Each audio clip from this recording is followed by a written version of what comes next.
За энэ удаагийн номны book review 8 дахь дугаараараа Дулан философичийн Амьдрал бэлэн хүмүүн гэсэн номыг онцолж байна.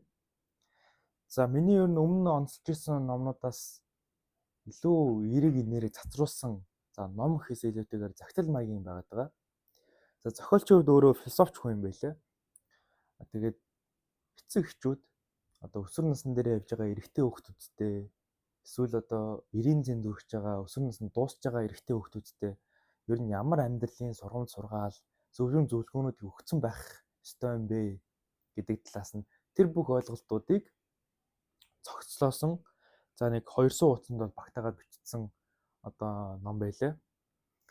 За тэгээд ер нь ихэнх хүмүүс ямарваа нэгэн байдлаар өмнө сонсч ирсэн ч гэдэм үү ямарваа нэгэн байдлаар мэддэг ойлголтууд ер нь ихэнх нь байх шиг байлаа. За дурдах юм бол за хүнийг бусад хүмүүсээс ялгаруулдаг нэг зүйл бол ерөөсө тухайн хүний хандлага. За тэгээ хандлага нь тэр хүний дотроо юу бодож байгаа эсвэл ямар үзэл боддгийг нь илэрхийлдэг илэрхийлэмж гээл тэ. За эсвэл одоо юу гэдэг юм эрэгтэй хүн юу ямар байвал зохих юм. За шулуун шудраг буур сүртэй байвал эрэгтэй хүн зохино гээл тэ.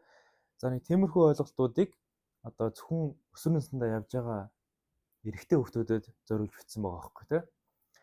Харин энэ номноос яг харин одоо тусгаалan онцлие. За ер нь хүн болгон сонсчоосоо гэж бодсон нэг ойлголтыг ер нь ярьчих гэж бодож байна.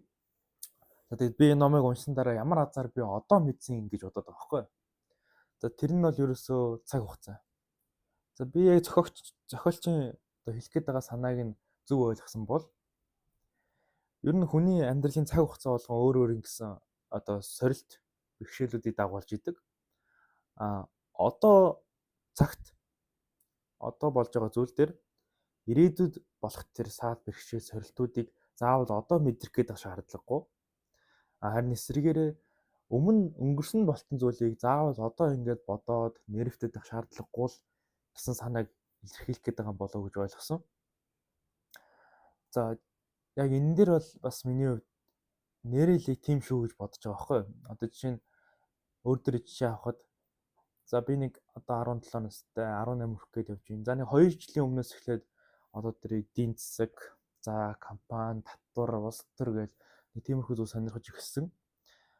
Яг энэ номыг уншсан дараа бол юу гэж бодсон бэ гэхээр за ирээдүйд угаасаа хөдөлмөрийн зах зээл дээр гараад нас биеийн дүрээд, 90 зэнд хүрээд угаасаа эзэн нэгэн цагт хүссэн үсээгүү тэр одоо эдийн засаг, татвар, компани, улс төр гэдэг тиймэрхүү зүйлсийг угаасаа мэдхээс хойш заавал одоо яг тэгж одоо махарч сонирхоод ч гэдэг юм уу орой сууж одоо тэгж их сонирхох заавал шаардлага байна уу гэж одоо нэг эргцүүлж бодсон.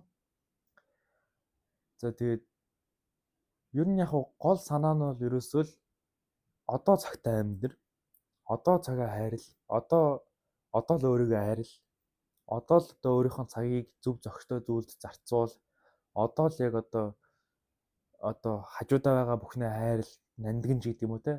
Яг тэр ойлголтыг л хүрэх гээд байгаа юм болов уу гэж одоо ойлгосон.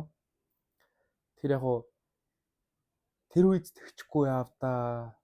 Эсвэл одоо за ер нь маргааш яах бол гэдэг ч юм уу те. Тиймэрхүү өнгөрсөнд хитэх санаа зовсон бишээлээ өнгөрсөнд одоо хит их одоо анхаарсан ч гэдэг юм уу ирээдүйд итэх санаа зовсон хүмүүс аюу их байдаг. За тэгээ миний хувьд ч гэсэн яг тэгдэг.